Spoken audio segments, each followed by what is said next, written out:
UFC ბევრად მეტ შოულობს ერთი ღონისძიებით, ვიდრე კრივი. თუმცა მებრძოლებს კრივში ბევრად მეტი ანაზღაურება აქვთ. სერიოზულად, რატომ ხდება ასე? თუ ძალიან პოპულარული არ ხარ, ანაზღაურება საკმაოდ დაბალია. კარიერის პიკში მყოფი მოკრივეების უმეტესობა თითო ბრძოლიდან $50 მილიონ მეც გამოიმუშავებს.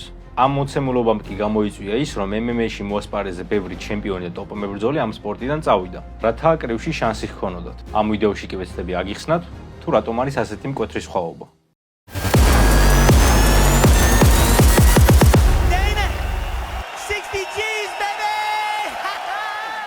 2016 წლამდე გარანტირებული დიდი ჰონორარები UFC-ში არ არსებობდა. მით უმეტეს $1,000,000-იანი. პირველი კაცი, რომელმაც ერთ საღამოში ამხელა თანხა მიიღო, გამოიცანით ვინ არის?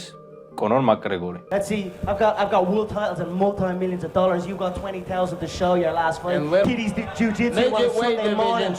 You're in junior. უნდა აღინიშნოს, რომ იმავე საღამოს, ანუ UFC 196-ზე, კონორი ნეით დიაზმა დაამარცხა და მხოლოდ ამ თანხის ნახევარი ერგო. მიშა ტეიტის, რომელიც ამავე საღამოს Co-Main Event-ზე იბრძოდა, კონტრაქტის პირობებით მას გამოსვლისთვის $46,000 ეკუთვნოდა, ხოლო გამარჯვების შემთხვევაში კიდევ $46,000. თან იგი ჩვეულებრივი მებრძოლი არ გახლდათ. იყო Strike Force-ის ჩემპიონი, წვრთნელი Ultimate Fighter-ში და UFC-ს გამრისთვის მანამდეც ჰქონდა ნაჩხუბი. ეს ღონისძიება გახდა იმ დროის ყველაზე გაყიდვადი pay-per-view ორგანიზაციის არსებობის ისტორიაში. შედარებისთვის აღვნიშნავ, რომ რამდენიმე თვის შემდეგ კანელო ალვარეზისა და ამირ ხანის დაპირისპირებისას ღონისძიების pay-per-view გაყიდვები UFC 196-ის გაყიდვების ნახევარს შეადგენდა. მაგრამ ამას ხელი საერთოდ არ შეუშლია იმაში, რომ ერთ მოკრივეს 2, ხოლო მეორეს $3,5 მილიონ წაიღო სახლში. და კიდევ უფრო ახლო წარსულს თუ გადავხედავთ, უფრო საინტერესო რაღაცასაც შევამჩნევთ. საუბარი მაქვს უსიკისა და ფიურის პირველ ბრძოლაზე. რამდენიმე ონლაინ წყაროს დაყრდნობით ფიურიმ სრულიად არანორმალური რაოდენობის თანხა გამოიმუშავა.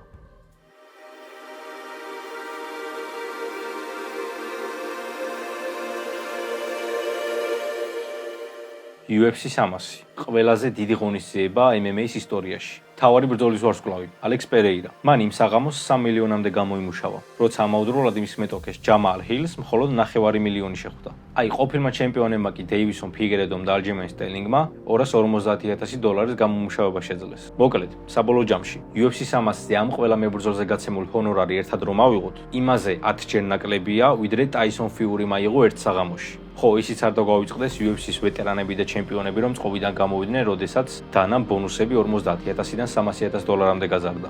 Both guys want bonuses raised from $50,000 for the special card. Can we make this happen? What should it be raised to? 3 times. 100,000. 300. Go 3 times. 300. 300. 300. It's done. Let's go. დანას ინტერვიუებს თუ გადავხედავთ, შევამჩნევთ, რომ როდესაც კრივზე იწყებს საუბარს, მუდმივად იმეორებს იმას, რომ UFC მას ყველა ასპექტში ჯობია. არა და მისი ორგანიზაციის მებრძოლები ხშირად იწვევენ მოკრივეებს, რომ იქნებ საიდანვე მეტი ფული იშოვონ. If you don't like the way that it's run here, there's no barrier to entry.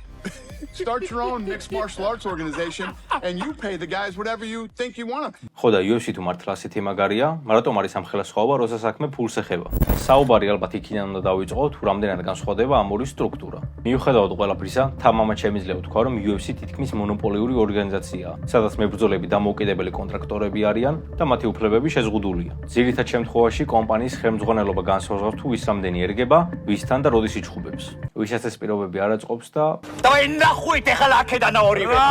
UFC-ს ჩემპიონების კი აღიარებენ, რომ ყოფილა შემთხვევები, როდესაც ზემდგომებს ისინი წნეხში მოუქცევიათ. ერთ-ერთ 10 უკვე YouTube-დან წაშლილ პოდკასტში ყოფილი ჩემპიონი ალჯემაინ სტელინგი აღიარებს, რომ უფროსობამ დააძალა ბრძოლა ჩაეტარებინა შონ ომალის წინააღმდეგ, რაც შეიძლებოდა მალე, რომ ბევრი ფული ეშოვათ. აი, კრივის მსოფლიო ჩემპიონისგან კი თითქმის გამორიცხულია გაიგო, რომ ვიღაცამ ბრძოლა დააძალა. ეს იმიტომ ხდება, რომ კრივის სამყარო სტრუქტურა თითქმის მთლიანად განსხვავდება UFC-სგან. არის უამრავი ორგანიზაცია, უამრავი სპონსორი და თუ ამ სპორტში ნამდვილი ვარსკვლავი ხარ, ყველანაირი სადავო შენს ხელშია. აბსოლუტური უფლება გაქვს შენი გადაწყვეტა მომავალი მეტოქე, ბრძოლის ადგილი, როგორ გაიყოფა ფული და ასე შემდეგ. და თუ ორი ათლეტი ერთმანეთში ბრძოლის პირობებზე ვერ შეთანხმდა, არ არსებობს უბრალოდ ჰარტოხიანი ბოსი, რომელიც მათ აუცილებლად ბრძოლას დააძალებს. განსხვავება ისაა, რომ UFC შემოსული თანხის საკმაოდ დიდ ნაწილს ისევ ორგანიზაციაში ატრიალებს, რათა ივენთები ძალიან კარგი გამოვიდეს. ერთ-ერთი ასეთი მაგალითი იყო სფერო, სადაც მერაბ დვალიშვილი ჩემპიონი გახდა. ხო, ჩემი წინა ვიდეო მერაბ დვალიშვილზე შეგიძლიათ ამ ლინკზე გადასვლით ნახოთ. კრივში კი ყველაფერი მარტივად არის. როგორც კი ივენთი დაიგეგმება, შემოსული თანხა პირდაპირ ვიღაცის ჯიბეში მიდის და არ იხარჯება რაღაც ლოჯისტიკურ საკითხებზე. ხო და თუ ვიდეო მოგწონთ, არხი გამოიწერეთ. ფული ხო გვინდა ჩვენს რო ლოჯისტიკური საკითხები დავაფინანსდა რა.